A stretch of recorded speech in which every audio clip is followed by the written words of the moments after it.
우리가 저번 주 주일날 오예배 때 순종이라는 다큐멘터리를 보러 갔다 왔습니다. 저도 다리를 보고 있는지 눈물이 나와서 많이 흘렸거든요. 그러니까 장원도 많이 우셨다고 하시더라고요. 저는 이제 그 마지막 장면이 아직도 기억이 납니다. 이제 한 번은 아프리카에서 어디였죠? 우간다에서 아버지 들려서 교사를 그만두고 이제 온 가족이 가서 선교를 하시는 분이고, 한 번은 레바논이었죠. 시리아의 이런 난민들을 이렇게 아이들을 돌보는 그런 분인데 목숨을 걸고 하죠. 리비아 같은 경우는 언제 테러를 당할지 몰라서. 근데 두 분한테 똑같은 질문을 던져요. 특히 이제 그 레바논에서 선교하신 남자분은 이게 위험하지 않느냐? 왜 이곳에 있느냐고 질문을 던지는데 그분이 그렇게 대답을 하시더라고요. 하나님이 있는 곳에 우리가 있습니다. 하나님 보내셨기 때문에 있습니다. 눈물을 흘리면서 찬송가를 부르시는 그 장면 가운데서 하나님이 우리에게 어떤 일을 시키셨을 때 우리는 즉각 순종해야 된다는 거죠. 내가 가졌던 생각들, 가치관들을 버려야 된다. 우리가 나중에 한다? 그것은 하나님 앞에 순종하는 모습이 아니다. 라는 그런 그 여자 선교사님이 간증을 했던 말이 기억이 납니다. 정말로 하나님 뜻 가운데 살아간다는 것은요, 여러분 제가 늘 강조하지만 주일날 예배드리고 헌금드리고 물론 그렇게 하는 것도 어려워요. 하나님 우리는 그것 때문에 부르신 것은 아니에요. 정말 우리의 하나님 뜻이 있어요. 우리에게 목적이 있어요. 부르신 콜링의 목적이 있어요. 주님의 그 십자가의 죽음과 부활은 우리에게 생명을 주시는 것은 그냥 얻는 게 아니에요. 그래서 정말 하나님 여러분들 기도하시면서 주님이 부르시는 그날까지 내가 어떻게 살아갈 것인가. 물론 삶의 자리에 성교사 역할을 하는 것도 감사하고 여러 가지 감사하지만 내가 그저 먹고 사는 문제에서 매달려서 인생을 마칠 것이다. 아니면 내가 주님의 뜻 가운데 그 일을 행하면서 살 것인가. 라는 결단을 하셔야 될 것 같아요. 오늘 말씀해 보면 28절의 말씀이 오늘 말씀의 핵심입니다. 뭐라고 말씀하고 있냐면 주님께서 내가 하나님의 성령을 힘입어 귀신을 쫓아내는 것이면 하나님의 나라가 이미 너희에게 임하였다라고 말씀합니다. 사람들은 이렇게 우리에게 질문을 던져요. 하나님을 보여달라고. 너희들이 믿는 천국이 있다면, 그러니까 하나님 나라가 천국이잖아요. 천국이 있다면 보여달라고 우리들에게 말씀하거나 또 이렇게 질문을 던지거나 요구를 해요. 오늘 성경에 뭐라고 말씀하고 있어요? 예수님은 구체적인 그 하나님의 나라, 그 존재를 성령이 역사하면 그것이 하나님의 나라가 임하는 것인데 귀신을 쫓아내는 것이 바로 그 증거라고 말씀하고 있는 거예요. 귀신을 쫓아내는 것이 바로 하나님의 나라가 이 땅에 임한 증거라는 것은 28절의 핵심의 본질입니다. 귀신의 존재는 여러분 어떻게 생각하십니까? 귀신이 있나요? 있습니까? 어떤 분들은 귀신이 조상이 막 나타나서 조상이 죽어서 귀신이 됐다는 분들도 있고, 아니 교회 다니는 분들도 그렇게 말씀하시더라고요. 그럼 왜 조상이 나타났대요? 네. 근데 제가 쉬운 논리를 말씀드릴게요. 자, 귀신의 존재가 정말로 있다면 그 존재가 우리들한테 영향을 미치려면 우리가 살아있을 때 영향을 미칠까요? 죽어도 영향을 미칠까요? 그렇죠. 왜냐하면 죽으면 우리도 쉽게 말하면 귀신이 되는 거예요. 네. 귀신이라는 존재가 정말로 있다면 우리가 죽은 다음에는 그 귀신 자체가 우리한테 영향을 줄 수가 없어요. 우리가 육신을 갖고 있는 사람들한테만 그 귀신이 영향을 미친다는 것이죠. 그럼 사람들 생각해요. 천국이라는 것은 죽은 다음에만 가는 것이 천국이라고 생각할 수 있겠죠. 오늘 말씀해 보면 너에게 임하였다는 뜻은요. 이것은 완료형이에요. 원에 보면 왔다라고 말씀합니다. 우리가 생각하는 천국의 개념은 죽은 다음에 가는 것이 천국이라고 생각하는데 주님은 성령이 임하고 귀신이 그 성령을 통해서 내쫓김을 받을 때가 바로 성령은 천국에 이미 이 땅에 임하였다고 말씀합니다. 우리가 죽은 다음에 육신을 벗어두고 영으로만 천국 간다고 생각하는데 그게 아니라 내가 육신을 갖고 있지만 이미 천국은 하나님 나라는 이 땅에 임했어요. 맞습니다. 그런데 우리가 그래서 천국을 경험하지 못하는 것뿐이에요. 자, 오늘 이 말씀을 하시기 전에 오늘 배경을 먼저 봐야 돼요. 오늘 본문의 배경 전에 어떤 일이 벌어지냐면 주님께서 귀신 들려서 눈 멀고 말 못하는 사람을 고쳐주시는 장면이 오늘 본문의 바로 전에 나옵니다. 근데 그 사람이 예수님을 통해서 어떻게 돼요? 말하고 보게 되는 것이죠. 자, 이 사람이 왜 말을 못하고 보지 못한 이유가 뭐였어요? 근본적인 원인은 어떤 이유 때문이었죠? 귀신 때문이었어요. 자, 물론 어떤 사고나 병 때문에 말을 못하고 못 듣는 사람이 있어요. 그런데 오늘 이 사람은 귀신 때문에 말을 못하고 보지 못했다는 거예요. 그렇다면 우리가 이 땅에 살아가면서 어떤 이들은 보지 못하고 말을 못하는 사람은 귀신 들려서 그럴 수도 있어요. 그렇죠? 근데 우리가 그 분별할 게 없죠. 자, 저 사람이 과연 병 때문에 그런 건지 아니면 저 사람이 귀신 때문에 그런 건지 알지 못해요. 우리 삶도 마찬가지예요. 우리가 살아가면서 이 분별이 중요해요. 자, 물론 이런 얘기하면 좀 쉽지 않은 얘기인데 어떤 집안이 있으면 그 집안이 그 부모들이 있었던 어려운 일들이 자녀에게 똑같이 벌어지는 경우를 볼 수 있어요. 근데 물론 그거는 다 그렇다고 볼 수는 없지만 그런 어떤 부분이 영적인 부분도 있어요. 일단 귀신의 영향을 통해서 그 가정이 어려움을 겪어요. 이걸 무시 못하는 거 오늘 성경 말씀하고 있잖아요. 그렇기 때문에 그런 영적인 문제는 우리 힘으로 되는 게 아니에요. 우리가 어떤 세상적인 방법으로 능력을 통해서 힘을 통해서 그런 영적인 악영향을 우리 자녀들이나 후손들에게 끊을 수 있다? 될 수가 없어요. 물론 분명한 것은 그런 능력을 예수님께서 그죠? 치료하셨다는 것이 이유입니다. 그죠? 목적이에요. 주님께서 치료하셨어요. 분명히 치료하셨습니다. 이스라엘 때 2000년 전에 그 이스라엘 사람들은 구원자를 기다렸어요. 메시아. 우리는 예수님을 메시아라고 생각하지만 그들은 기다리고 지금도 기다리고 있어요. 근데 그들의 사고방식이 어디서 왔냐면 구약 말씀을 통해서 왔습니다. 그들은 구원자가 오시는데 그 증거들, 그 구원자가 그 사람이 구원자인지 메시아인지 어떻게 알 수 있을까라고 생각했을 거 아니에요? 근데 구약의 말씀을 비춰보면 벙어리들이 말을 하고 장님이 눈을 뜨고 이런 일들을 행하는, 기적을 행하는 사람이 바로 구원자라고 그들은 생각하고 있었어요. 이것은 구약에 있는 말씀을 인용한 거예요.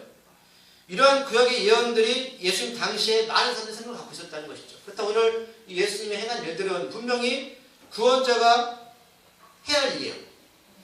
자, 귀신을 쫓아내는 그 구원의 능력은 이스라엘 사람들이 모두가 생각을 했던 구원의 능력이었는데 예수님께서 광야에서, 그러니까 예수님이 이제 하나님을 하기 전에 30살 때 시작하셨잖아요.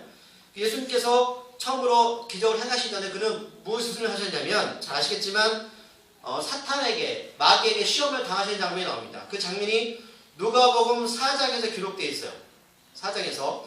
근데 예수님이 그 시험을 받으시고 갈릴리 회당에서 말씀을 전파하기 시작하는데 그 첫 번째 설교가 누가복음 4장 18절에 기록되어 있습니다. 예수님께서 사탄에게 시험을 이기신 후에 4장 18절에서 자신이 어떤 일을 할 것인지에 대해서 4장 18절에서 성경을 기록하고 있습니다. 4장 찾아보겠습니다. 성경 신약 93쪽입니다. 93쪽 4장 18절입니다. 사장의 예수님께서 시험을 받으시죠? 그래서 이겨내셨어요. 그러고 나서 회당에서 사람들을 모아놓고 그들에게 내가 이런 일을 할 거라고 말씀하신 부분이 4장 18절 말씀입니다. 다 같이 한번 읽어보겠습니다. 시작. 주의 성령이 내게 임하셨으니 이는 가난한 자에게 복음을 전하게 하시고 내게 기름을 부으시고 나를 보내사 포로된 자에게 자유를, 눈먼 자에게 다시 보게 함을 전파하며 눌린 자를 자유롭게 하고. 아멘. 그러면서 19절에서 하였다란 말이 끝나죠. 하였더라. 이 누가복음 4장 18절 말씀은 예수님이 그냥 자기 생각대로 하신 말씀이 아니고요. 하였더라. 이사야서 61장 1절에서 이사야가 예언된 내용을 똑같이 갖고 와서 이 말씀을 하시는 거예요. 그러니까 구약에 예수님이 태어나기 벌써 오래전부터 사람들은 이 땅에 그러니까 신약의 예수님, 메시아가 태어나실 건데 이런 일을 할 거라는 말씀을 하신 거예요. 그 말씀을 바로 오늘 예수님께서 이사야서를 갖다가 인용을 하셨던 말씀이에요.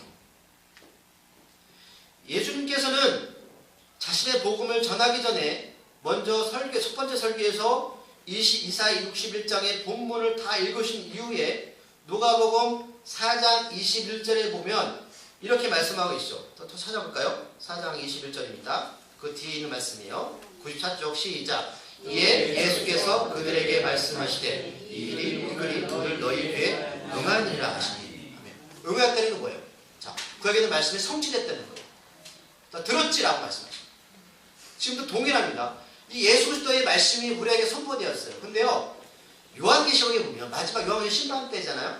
이 말씀이 하나님께서, 주님께서 7개를 심판하시면서 어떻게 끝나는지 아세요? 요한계시록 한번 다 찾아볼게요. 요한계시록 맨 마지막입니다. 요한계시록 2장 7절.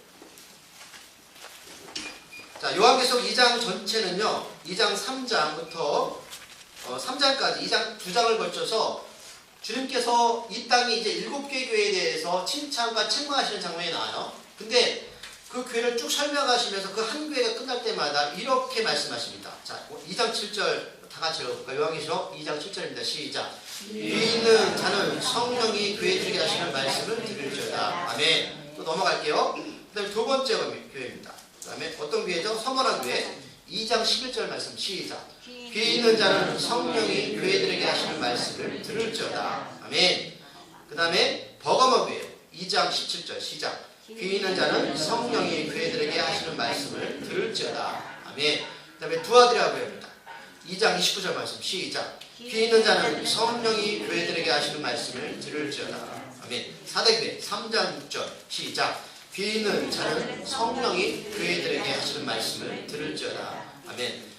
그 다음 빌라델비아 교회 3장 13절 말씀 시작. 귀 있는 자는 성령이 교회들에게 하시는 말씀을 들을지어다. 아멘. 마지막 라오디게아 교회 3장 22절 말씀 시작. 귀 있는 자는 성령이 교회들에게 하시는 말씀을 들을지어다. 아멘.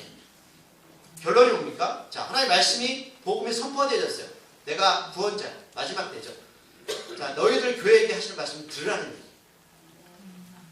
우리 귀가 다 있죠. 없는 분 계세요? 그게 어떤 뜻입니까? 듣지 않는 사람이 있다는 것이죠. 들으셔야 돼요. 지금 성령께서 우리에게 하신 말씀 여러분 들으셔야 돼요. 아멘. 자, 이렇게 말씀하시고 나서 선포하셨는데 갈릴리 사람들은 그러니까 예수님이 요셉의 아들이고 목수의 아들이기 때문에 누가복음 4장 29절에 보면 이렇게 그 반응을 보이죠. 자,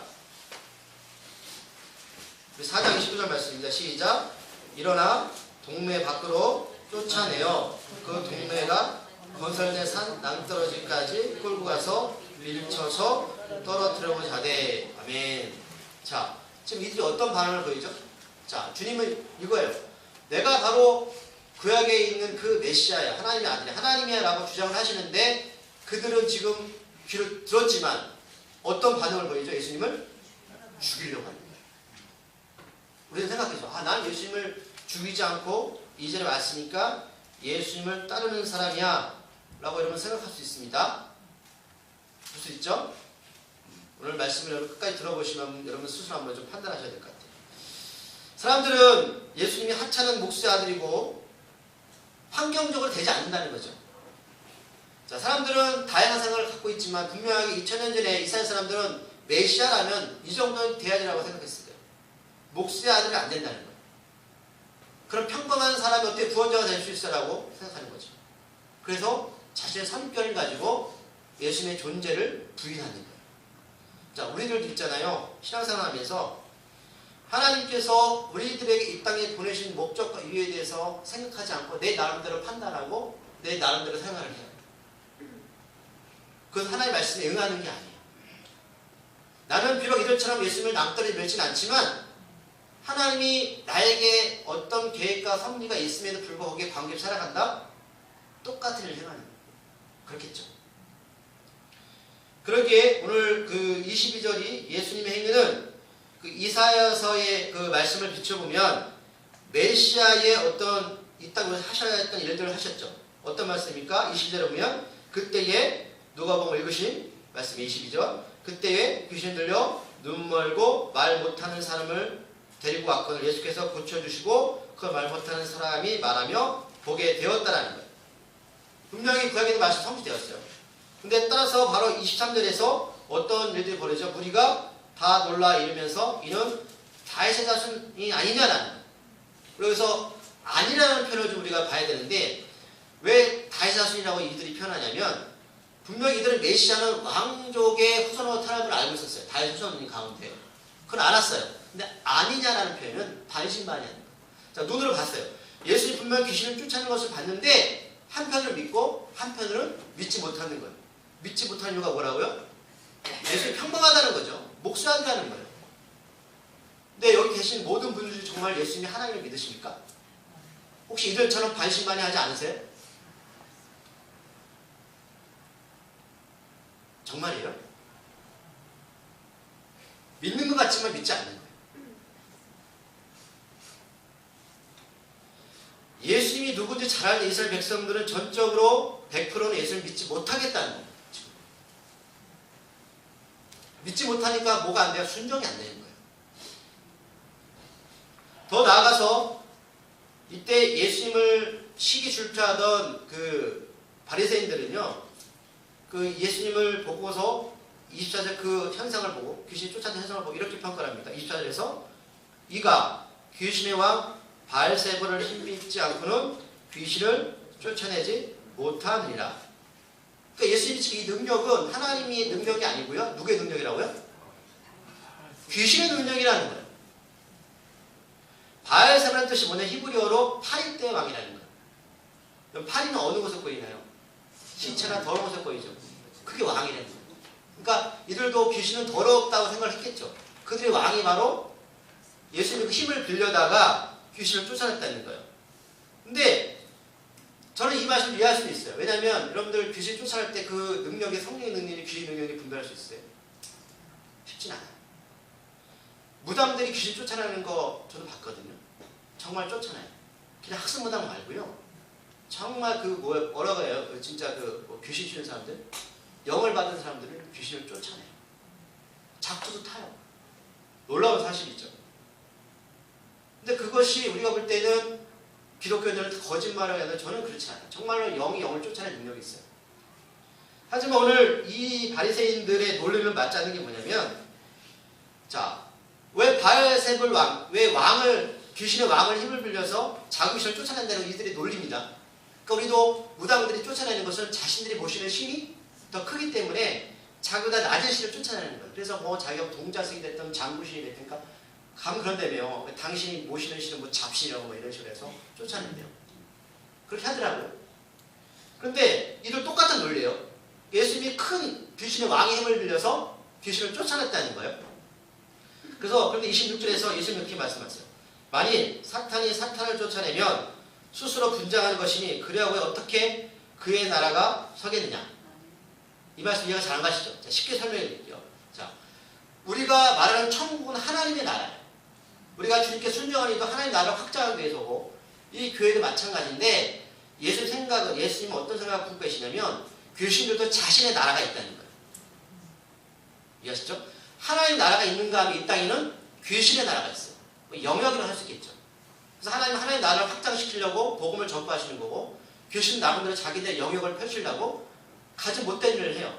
그런데 자, 어떤 사람이 귀신이 들렸어요. 근데 귀신이 들렸다는 그 나라가, 사단의 나라가 영역이죠. 근데 영역을 더 큰 왕이 와서, 귀신이 와서 쫓아낸다. 그럼 그것이 뭐라고요? 25절에서 스스로 분장하는 나라는 거예요. 왜 싸울 필요가 없다는 거죠. 그러니까 너희들 말대로 큰 왕이 작은 약한 귀신을 쫓아낼 수 있는데 왜 그렇게 하겠냐는 거예요. 여러분, 하나님의 나라가 성령은 하나죠. 근데 바울은 말씀하셨어요. 내가 성령의 역사하는 곳을 교회에 세우지 않겠다고 말씀하셨어요.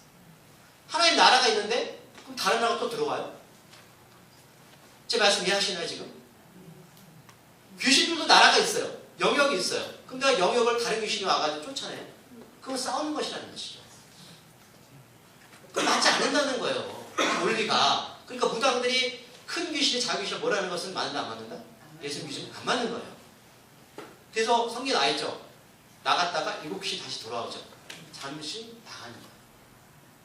다시 들어와요. 사람들은 고쳤다고 생각하는데 고친 게 아니에요. 하나님 나라가 우리 어둠의 빛이 들어오지 않으면 어둠은 어둠일 뿐이에요. 우리가 그래서 인지 못하는 거예요. 자, 이 생각을 25절에서 예수님 바리새인들의 생각을 어떻게 해요? 미리 아셨다고 기록하고 있어요. 하나님 우리 생각을 다 알고 있어요. 스스로 분장하는 것은요, 황폐해질 수밖에 없는 거예요. 그러면서 마태복음 12장 34절에서 이 바리새인들의 생각을 향해서 주님은 이렇게 말씀하시죠.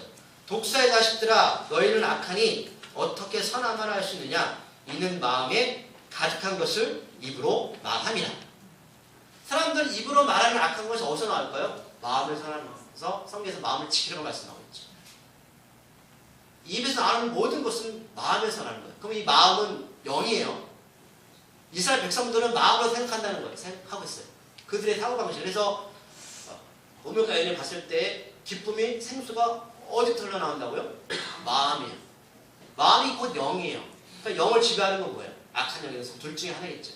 그러면 입에서 악한 것을 쏟아내는 사람은 그 영이 누구의 지배를 받는 거예요? 악한 영의 지배를 받는 거예요. 이때 바리새인의 주장에 대해서 예수님께서 하신 대답이 이런 말씀이죠. 내가 하나님의 성령을 힘입어 귀신을 쫓아내는 것이면 하나님의 나라가 이미 너에게 임하였다. 그러니까 말씀드렸죠. 임하였다. 왔다는 거예요. 이미 하나님 나라가 이곳에 온 거예요. 왜? 어둠을 빛이 몰아낸 거예요. 여기서 영, 성령이 뭐냐면 영어로 더 헐리 스피릿이에요. 이것을 거룩한 영이라고 불러요. 성령, 그러니까 악한 영이 있고 거룩한 영이 있어요. 귀신 씌웠다는 것은 뭐예요? 악한 영이 씌운 거예요. 창세기 1장 2절에 보면 이런 말씀이 있습니다. 땅이 혼돈하고 공허하며 흑암이 깊은 곳에 있고 하나님의 영은 수면 위에 운행하시니라. 이 말씀 바로 또 3절에서 이렇게 말씀하고 있어요. 하나님의 말씀인 빛으로 이 어둠의 세상에서 자신의 나라를 창조하셨다. 그렇다면 창조하기 전에 이 세상은 어떤 세상이었다고요? 혼돈하고 공허하고 흑암이 깊은 곳에 있었어요. 어둠이죠. 이때 주님의 영, 여기서 말씀한 영은 더 스피리트 오브 갓이요. 같은 하나님 영. 그때 이 하나님 영이 임하니까 어떻게 해요? 빛이 어둠을 물러나게. 근데 그 빛이 죄로 말미암아 우리 안에 어둠이 들어왔잖아요. 그 빛이 누구십니까? 요한복음 1장 4절 말씀. 빛이 어둠에 빛이 돼 어둠이 깨닫지 못하고. 여기서 빛은 예수님이에요. 지금 빛이 2000년 전부터 이 땅에 임했어요. 이스라엘 땅을 시작해서 우리에게 임한 거예요. 근데 사람들이 그것을 깨닫고 있어요? 못하고 있어요? 어둠의 지배를 이미 하나님 나라에 임했습니다. 귀신을 두려워하지 마세요. 하나님의 나라의 특징이 뭐냐면 세상의 영광과 부귀와 능력이 아닙니다. 우리가 원하는 보는 그런 기적이에요. 하나님 나라는 바로 그리스도의 십자가의 부활로 인해서 죄의 상황입니다. 우리 어둠이 물러나는 것이 바로 하나님의 나라예요. 내가 왜 입에서 자꾸만 독설이 나오고 질투가 나오고 미움이 나오고 시가 나올까요? 악한 영의 지배를 받는 거죠. 내 마음에 하나님의 영을 받으면 어둠이 물러가요. 열매가 나오게 되는 거죠. 그 말씀하셨죠. 오늘도 말씀드릴 거예요. 오늘 보면 예수님이 하나님의 보내신 메시아라는 증인 거예요. 우리가 50년에 배웠지만 바벨탑 사건 아시죠? 그때 그들의 죄로 말미암아 언어가 흩어졌어요. 말이 흩어졌어요. 근데 오순절날, 그죠? 오순절날 성령이 임하니까 언어가 하나가 되었죠. 말이 하나가 됐어요. 복음이 하나가 된 거죠. 그러니까 성령의 역사는 말을 하나로 만드는 거예요. 성령의 역사는 교회를 하나로 만들어요. 성령의 역사는요, 가정을 하나로 만들어요.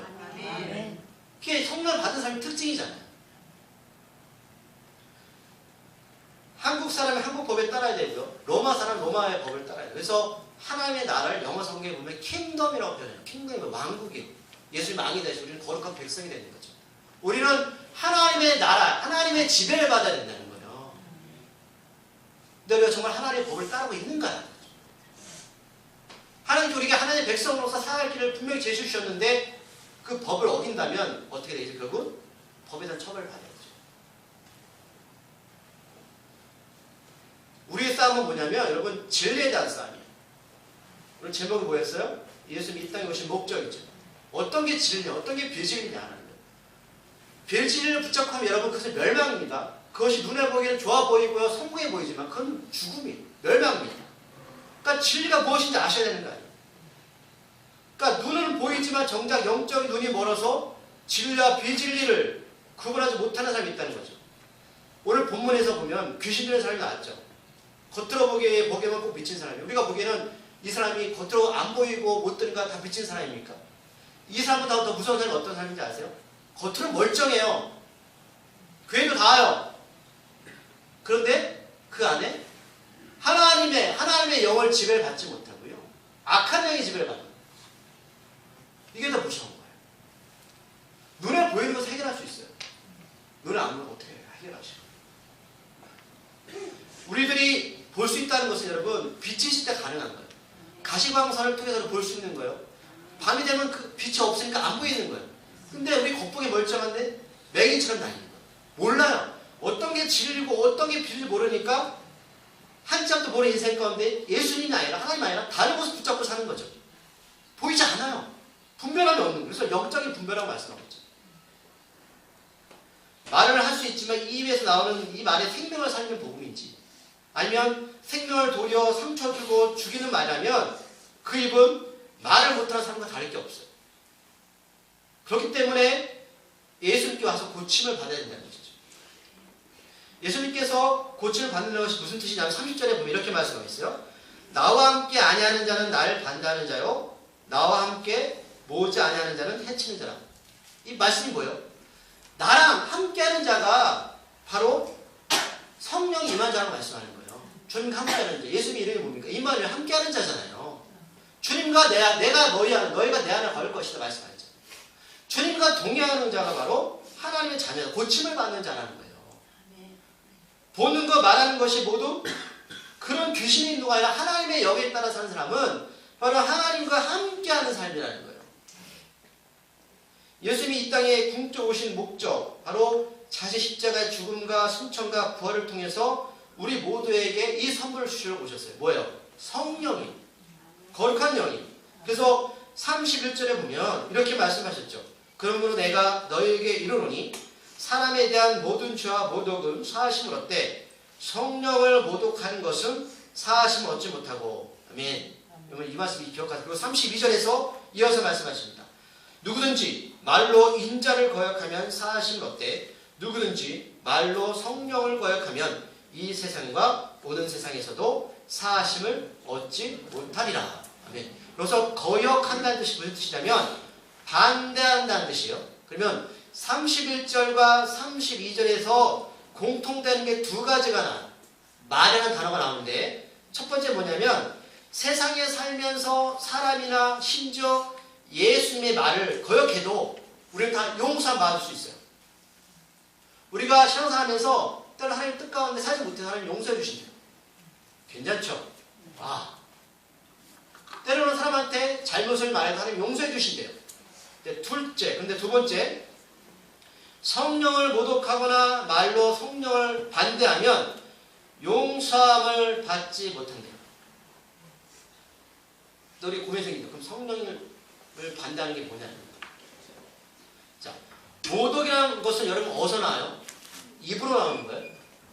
우리들이 입으로 성령에 관련해서 인정하지 않거나 부인하는 것은 다 하나님께서 용서하지 않겠다는 거예요. 그렇다면 오늘 본문에서 바리새인들이 자신들이 어떤 말로 성령을 모독하고 인정하지 않았을까요? 바로 예수님이 자신을 통해서 거룩한 성령 역사를 말미암아 악한 영이 떠난 것, 그것을 인정하지 않는 것, 이게 성령 모독죄예요.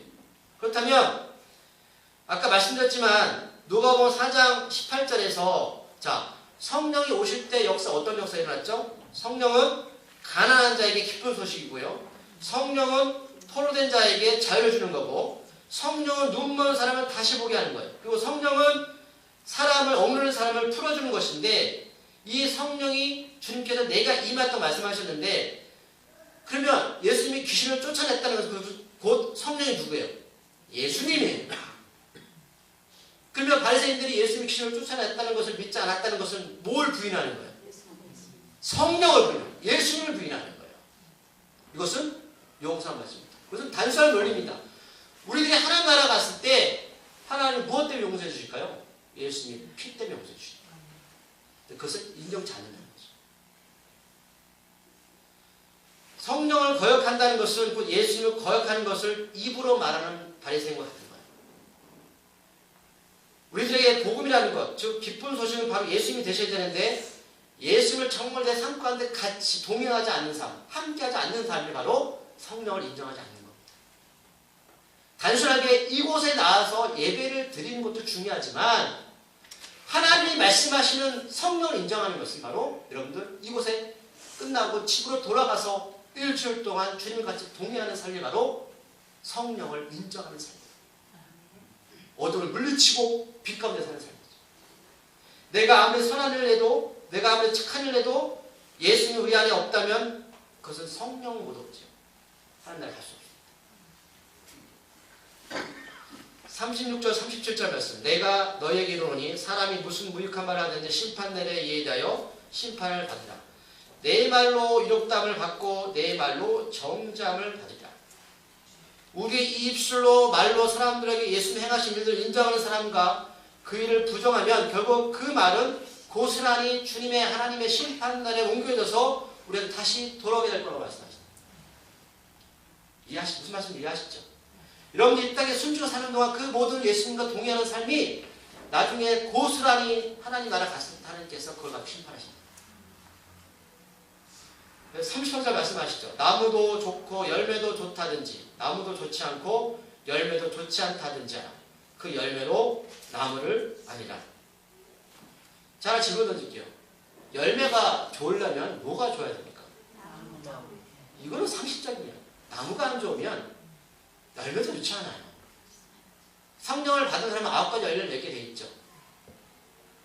그러면 지금 하나님은 열매로 심판하신다는 거잖아요. 그럼 나무는 누구예요? 예수님이에요. 포도나무와 포도나무 가지. 가지는 자체는 열매를 맺을 수가 없어요. 나무가 좋으면요, 열매는 당연히 좋은 열매를 맺어요. 하나님 함께 한다는 게 뭐냐면, 우리는 악하기 때문에 악한 것을 쏟아낼 수밖에 없어요. 하지만 우리 본체신, 우리 영이, 하나님께서 우리 나무가 되시면, 우리 붙어 있으면 열매는 당연하게 좋은 열매를 맺어요. 이 말씀하시는 거예요. 이 말씀하시는 거예요. 따라서 복음을 깨닫고 십자가 어린이날 주 예수님을 메시아왕으로 영접한 자들마다 하나님 나라의 권능을 누리게 됩니다. 그래서 바울 선생님은 로마서 14장 17절 18절 말씀에 이런 말씀하셨어요. 하나님의 나라는 먹는 것과 마시는 것이 아니요 오직 성령 안에 있는 위와 평강과 희락이라. 이로써 그리스도를 섬기는 자는 하나님을 기쁘시게 하며 사람에게도 칭찬을 받느니라. 그리스도인들은 사람들에게도 칭찬을 받아야 되고요. 하나님 앞에도 칭찬을 받아야 되는데 그 중심은 하나님과의 교제가 있어야 된다는 거예요. 그 교제의 중심은 성령 안에서, 그리스도 안에서 이걸 말씀하시는 거예요. 어떻게 하면 우리 가정이 회복될 수 있나요? 어떻게 교회가 하나가 될 수 있나요? 어떻게 해요? 성령 안에서 되는 거예요. 성령이 우리를 변화시키십니다. 성령이 우리를 말로 변화시키시고 말도 변화시키시고 행동도 변화시키십니다. 참 확실합니다. 왜 교회가 싸우고 분열이 나죠? 성령이 떠났어. 성령이 없어요. 성령의 사람이 없어요. 왜 아까 다큐멘터리 순종에서 그분들이 왜 목숨을 걸고 성령을 떠났습니까? 그 안에 예수님이 살아계신 거예요. 그들은 이제는 먹고 마시는 것에 관심이 없어요. 오직 하나님의 나라, 그 생명을 바치는 거예요. 우리가 보기에는 겉으로 멀쩡하지만 그 속에는 기쁨이 없고 늘 공허하고 상세 때처럼 깊은 흑암에서 사는 분들이 있다면 입으로는 나는 잘 살고 있다고, 나는 멀쩡하다고, 돈은 많아 보이고 다 완벽해 보이지만 그들의 인생은 기쁜 인생이 아니고 멀쩡한 인생이 아니에요. 아니면 오늘 본문에서 귀신 들렸지만 그 어려움과 아픔을 통해서 예수님의 고침을 받는 사람도 행복할까요? 결론을 맺습니다. 하나님의 나라의 기준은 오늘 발생이 분명히 말씀하셨어요. 잘 먹고 잘 사는 것이 아닙니다. 여러분들 예수 믿으면서 우리 하나님 복을 줄 수 있는데 거기에 초점 맞추지 마세요. 진정한 삶은 이 노예 삶에, 죄악된 삶에서 성령의 빛의 인도를 따라서 죄 가운데 허덕이면서 결국 자신의 죽음조차 표현하지만 죄의 대가로 영원한 고통 가운데 생명을 버리는 사람이 아니라 바로 하나님의 나라를 이 땅에서 경험하는 사람. 그러면 돈이 좀 없어도요, 건강하지 못해도요, 우리 가족은 행복해요. 우리 교회는 행복해요. 이게 바로 하나님의 나라예요. 하나님의 나라는 우리 죽은 다음에만 천국 가는 게 아니라 이 땅에 이미 어떻게 해요? 시작되었습니다. 그래서 누리세요. 빛의 인도를 받으세요. 기도하시겠습니다. 하나님, 우리가 지금까지 예수님 믿으면서 여전히 먹고 마시는 것에만 관심을 두었습니까? 하지만 성령 안에는 위와 평강과 희락이 있다고 말씀하고 있습니다. 그리스도를 섬기는 자는 하나님을 기쁘게 하는 믿음이 그 안에 있고 사람들에게도 칭찬을 받습니다. 우리에게 그 은혜를 허락하여 주시옵소서. 예수님의 이름으로 감사드립니다. 다 같이 일어나셔서